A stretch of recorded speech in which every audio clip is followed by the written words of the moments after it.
Hey, welcome back to Building Dad Bod 2.0. Today we are up to 43 pounds in the vest, which means I got 4 more iron bricks to put in it before we're at 55. So if I survive this workout, then we get the rate to go up to 46 pounds. Goal is to land these on the 28.5-inch platform above parallel.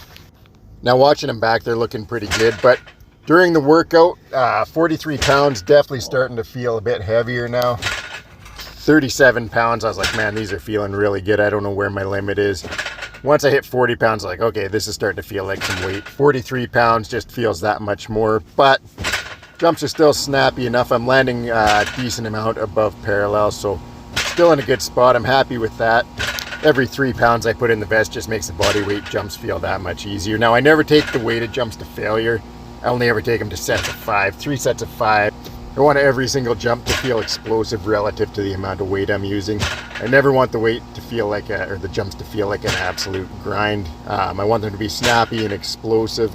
A big reason why I added in the jumps, like at the end of the day, who cares how high I can jump?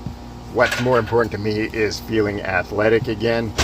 So I'm going to start incorporating these 90-degree jumps now that my jumps are getting more controlled. So the point here is more than just trying to jump high, is going from that side position, jumping, landing in a controlled position, and being able to try to explode out of that as quickly as possible. This was my first time trying these, so I got lots of work to do, but overall I was happy with how they went. They felt crisper as the set went on. After that, went on to some extreme fat grip deadlift picks with the farmer carry handles. So 80 pounds today. Last time I tried 120 with the fat grip extremes, it did not go well. I had to go down to the regular fat grips, which are 2 1/4. These are 2 3/4. So I managed to get, I don't know what, 11 or 12 seconds there.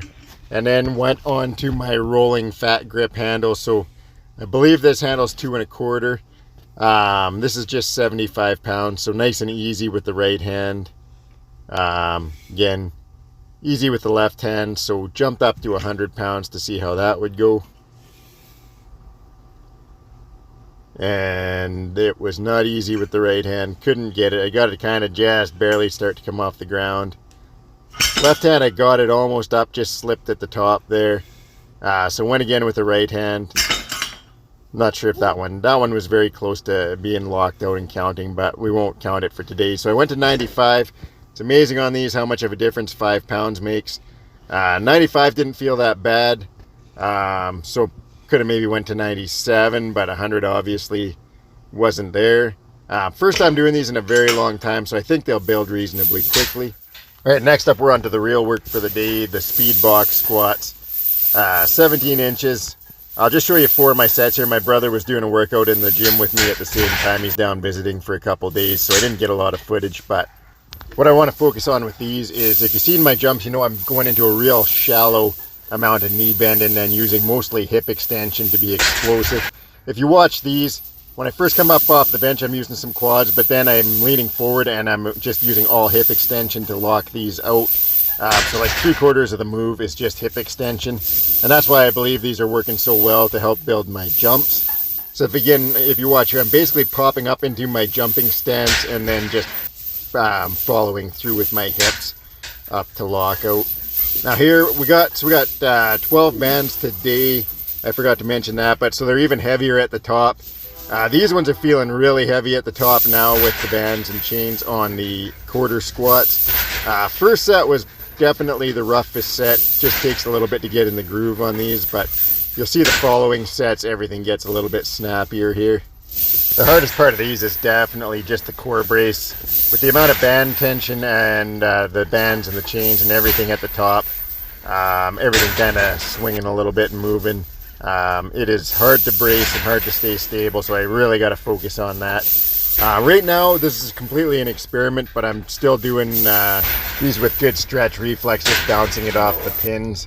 I may go eventually to doing them down, pausing on the pins and trying to explode up, but I just want to see if these help to build the jumping right now.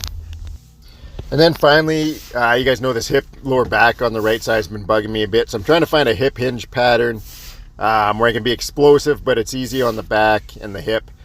So what I did was took my heavy green band to do Bandit Good Mornings, and then grabbed the 100-pound slam ball, squeezed the slam ball into my chest. I'm just trying a different position here, but What I liked about these is when I get to the bottom, the slam ball touches my legs. So in that spot where my hip and my lower back would feel compromised, the ball's hitting my legs, I feel the support, and then I also know touch and then just try to explode back up.